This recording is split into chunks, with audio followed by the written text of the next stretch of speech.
Mirëmbrëma të gjithëve. Sikurse edhe jeni informuar nëpërmjet gazetarëve të terrenit, tashmë ka përfunduar procesi I votimit dhe sipas raportimeve që ne kemi marrë si KQZ nga terreni edhe në qarkun e Vlorës ka përfunduar procesi I votimit.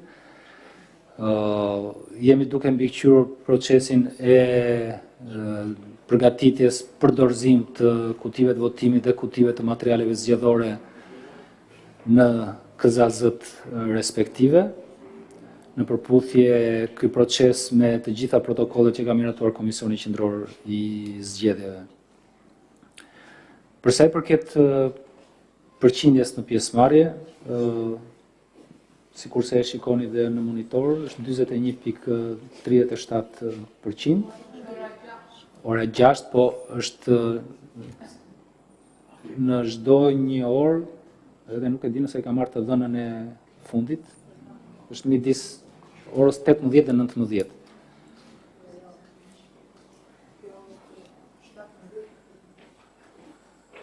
Me siguri, në punë minutash do ketë një update që nuk besoj se do ketë një ndryshim të madh në këtë raport përqindjes. Në vlerësimin ton bazuar në atë çfarë Komisioni Qendror I Zgjedhjeve gjatë ditës së sotme ka monitoruar, procesi ka shkuar në pjesën e tij dërmuese me një përjashtim sporadik, në përputhje me të gjitha rregullat dhe standardet. Problematikat e konstatuara kryesisht në mëngjes, në momentin e hapjes votimit, janë adresuar menjëherë nga ana e Komisionit Qendror të Zgjedhjeve. Përfshi këtu problematika që lidheshin me paraqitjen e komisionerëve në qendrën e votimit, të operatorëve të përdorimit të pajisjeve elektronike të identifikimit. E me këtë rast sjell edhe një herë në ndjenin tuaj që procesi I identifikimit elektronik ka shkuar shumë mirë, përjashto ato 4 raste kur operatorët nuk u paraqiten dhe 4 të tjera ku pati u ndërprer procesi I identifikimit me pajisje dhe u kalon në identifikimin nëpërmjet listës së zgjedhësve. Kemi patur shkëmbimet e informacionit me prokuroritë e jurisdiksionit të përgjithshëm për 5 raste, 2 raste në Tiranë, 1 rast në Elbasan, 1 rast në Korçë dhe 1 rast në Berat. Informacione të cilat I kemi marrë ne si KQZ nëpërmjet monitoruesve apo dhe inspektorëve të terrenit dhe këto informacione në gjykimin dhe në vlerësimin ton të lidhura me akte që mund të vlerësohen si të shkelje të karakterit penal, ja kemi përcjell këtyre prokurorive për kompetencë shqyrtuese të mëtejshme. Përpara se ta përfundoj këtë paraqitje informative në lidhje me mbylljen e procesit të votimit, sjell në vëmendje që tashmë kalojmë një fazë po kaq të rëndësishme dhe të procesit të numërimit dhe të vlerësimit të fletëve të votimit. Dhe ajo çfarë më së pari të gjithë do duhet kemi në vëmendje është qetësia që do duhet tu krijojmë veçanërisht partitë politike dhe udhëheqësit politik, atyre të cilët janë angazhuar në këtë proces, numërues, antar të komisionit. Është e këshillueshme që edhe pse është në përputhje me detyrimin që kanë të gjithë për të respektuar kërkesat e ligjit, që deklarimet për rezultatet të cilat vinë vetëm pas vlerësimit të fletëve të votimit, paraprakisht nga përfaqësuesit politik, janë pas një lloj vlere dhe janë me kontribute jo pozitive në mbarvajtjen dhe integritetin e procesit. Tashmë qytetarët shqiptar kanë votuar, votat gjenden në kutitë e votimit, të gjithë do duhet kemi durimin të presim numërimin dhe vlerësimin e këtyre votave. Është një proces edhe i vështirë, veçanërisht për ata komisioner dhe numërues që do të angazhohen, e dim shumë mirë se si realizohet ai proces. Ndaj është më rëndësi që të ketë qetësi dhe vetëm mbajtje nga të gjitha palët politike për këtë proces. Kemi krijuar të gjithë infrastrukturën që ky proces të monitorohet dhe të vëzhgohet nga përfaqësues partive politike, nga kandidatët të cilët e kanë të drejtën për të qenë prezent ndaj numërimit dhe vlerësimit të fletëve të votimit, vëzhgues të tjerë, media natyrisht, dhe besoj që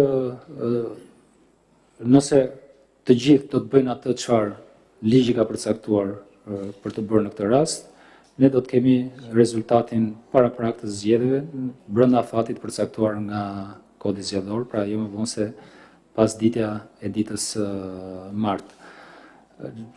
Komisioni Qendror i Zgjedhjeve, dhe këtë e konfirmoj me vendosmëri, nuk do të toleroj asnjë rast apo iniciativë e cila shkon kundër integritetit të procesit të numërimit dhe vlerësimit të fletëve të votimit. Faleminderit. Komisioner, është ora 9:55, pra 1 orë gati pas mbyllisjes së votimit, përfshirë dhe votimin elektronik në Vorë dhe në njësi numër 10, dhe komisioni ende nuk ka publikuar rezultatin, ndërkohë që kanë filluar të shfaqen në media sekretet caktuara të tabulateve të ndonjë qendre votimi. Ju lutem, mund na shpjegoni ku mund të shohim rezultatin zyrtar të KQZ-s? Sikurse e dini pak a shumë historinë e kësaj çështje, u dakordsuam me të gjitha palët politike dhe patëm konsensus për ta zhvilluar projektin e votimit dhe numërimit elektronik në njësinë 10 dhe në Bashkinë e Vorës. Dhe në kushtet e një skepticizmi pa e hyrë diskutimin se sa i përligjur ose jo të një pjesë të politikës në lidhje me këtë proces, kemi vlerësuar që të përmbushim edhe kërkesën për shpalljen e rezultatit votimit në njësinë 10 dhe në Bashkinë e Vorës, pasi të ketë filluar procesi i tabulimit të rezultatit për qendrat e votimit apo për KZAZ-t ku është votuar në mënyrë manuale. Që në terma kohë, pak a shumë do të thotë që ne këtë rezultat do ta kemi në mëngjes ditën e nesërme, rreth orës 8-9. Komisionere, kujt ishte kërkesa, nëse duhet ta kuptojmë më qartë, kush ka kërkuar dhe pse të jetë kjo praktikë, kur në vitin 2021 i kemi patur kështu si thonë ju, pra i kemi patur të nesërme, ndërkohë në 2023 i kemi patur në kohë reale, pra u mbyll votimi dhe pastaj kjo gjë ndodhi. Dhe së dyti, pse si shpjegohet që disa tabulate kanë dalë në media të caktuara në mënyrë që nuk krijojnë ndoshta një perceptim real të rezultatit, se janë të pjesshme? Është një kërkesë e Partisë Demokratike dhe sipas Partisë Demokratike dhe koalicionit përkatës, qëllimi i këtij projekti pilot më së shumti lidhej me rikonfirmimin, sipas vlerësimit tim, të integritetit të përdorimit të kësaj pajisje gjatë procesit të votimit. Nuk ka askush dyshime që pajisja elektronike e numërimit e votimit dhe numërimit elektronik e transmeton rezultatin me njërë dhe nuk ka nevojë për ta testuar këtë komponent të procesit të numërimit, të votimit dhe të numërimit nëpërmjet pajisjeve elektronike.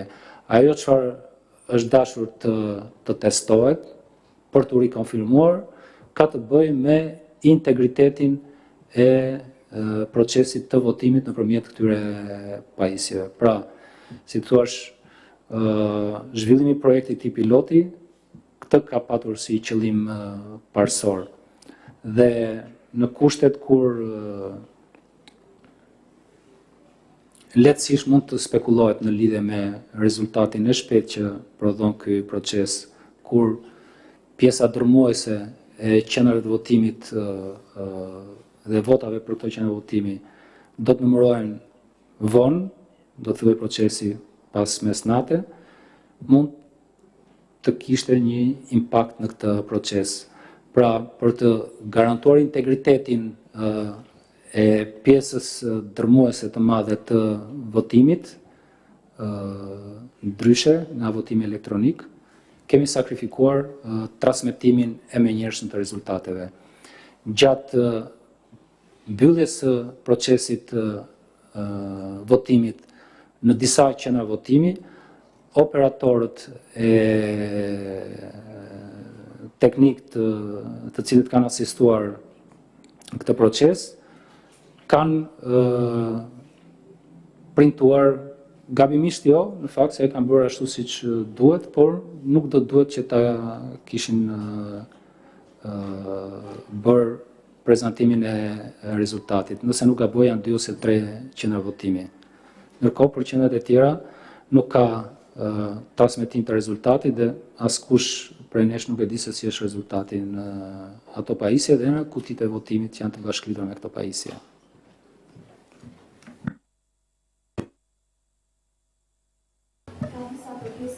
Partisë demokratike për sa i përket të veçimit të votave që kanë ardhur nga diaspora dhe specifikisht nga Greqia për shkak të problematikave që ata pretendojnë se kanë pikërisht këto vota. A janë marrë në konsiderat këto kërkesa? Çfarë do ndodh me votat e Greqisë që kanë ardhur?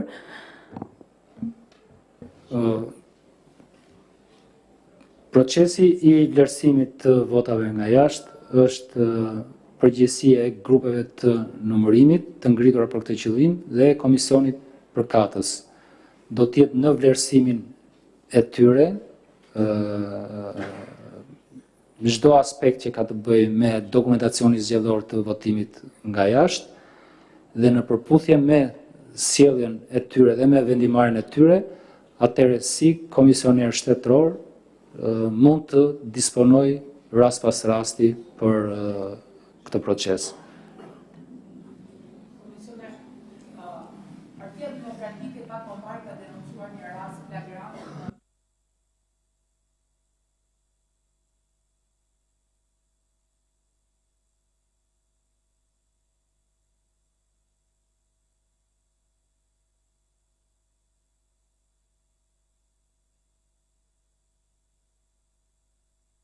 Erion Braçë. Ndërkohë, Partia Demokratike përgjatë gjithë ditës së sotme ka denoncuar raste, mund të themi, të fotografimit të votës, të tentativës të shitblerjes së votës. A e rëzonon kjo integritetin e zgjedhjeve, sepse ju pak më parë thatë se procesi mund të themi që ka shkuar mirë, i qetë, dhe çfarë raportimesh keni marrë ju nga tereni për këto raste? Ne për ato 5 raste të cilat kemi patur raportime nga tereni, i kemi referuar pranë prokurorive të jurisdiksionit të përgjithshëm në rrethet përkatëse, të cilat i përmenda. Të gjitha ju çfarë thatë kanë të bëjnë me element të figurës së veprës penale dhe janë atribut sipas rastit ose i SPAK ose i prokurorive të jurisdiksionit të përgjithshëm të rretheve.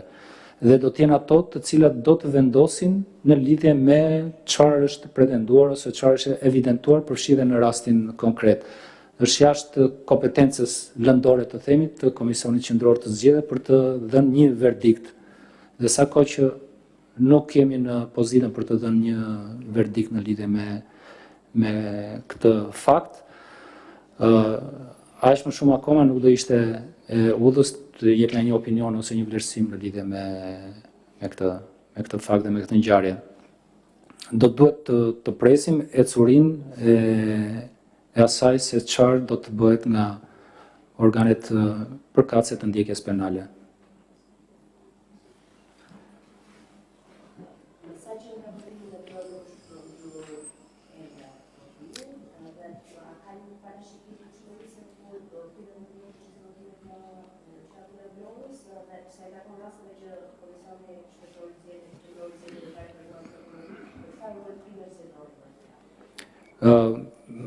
Edhe në Vlorë ka përfunduar procesi i votimit, paktën sipas raportimeve që ne kemi marrë, pra nuk ka asnjë qendër votimi të hapur sot, në këtë moment që flasim. Ka përfunduar procesi i votimit në të gjitha qendrat e votimit.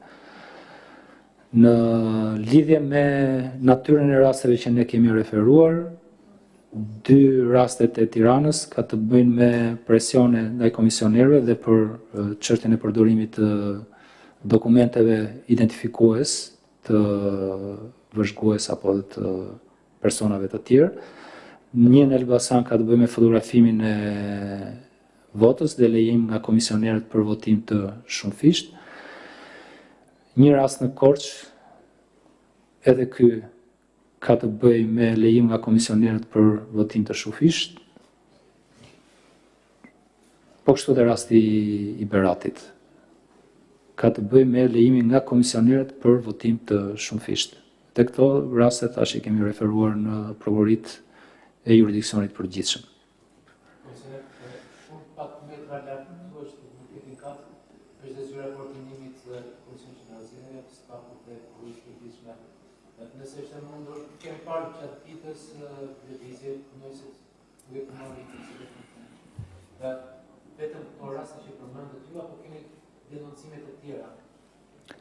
Ne kemi vetëm këto 5 raste, të cilat kemi vlerësuar që janë të natyrës shkeljeve penale dhe për këtë arsye kemi referuar tek organi kompetent. Kemi patur dhe dje një rast, nuk e di, nuk e kam bërë publike edhe këtë, nga monitoruesit tanë, të cilën dhe atë kemi përcjell tek organet e ndjekjes penale. Pra, në total janë rreth 6 raste, të cilat menjëherë ne në kuadër të protokollit të shkëmbimit dhe të komunikimit me SPAK, Prokurorinë e Përgjithshme, i kemi referuar në këto institucione. Si vepër Po, në gjykimin dhe lehtësimin ton, do të thënë konsiderohen si vepra penale. Të cilat eventualisht sa mund të rrezikojnë? Po ka sipas natyrës veprës penale nga minimumi 3-5 vjet. E ka sanksione të rënda penale. Po, heqje lirie. Kur thoni votim shumëfisht, çfarë kuptoni person që ka votuar disa herë dhe ka ceduar në rast të pajisjes identifikimit elektronik për të identifikuar?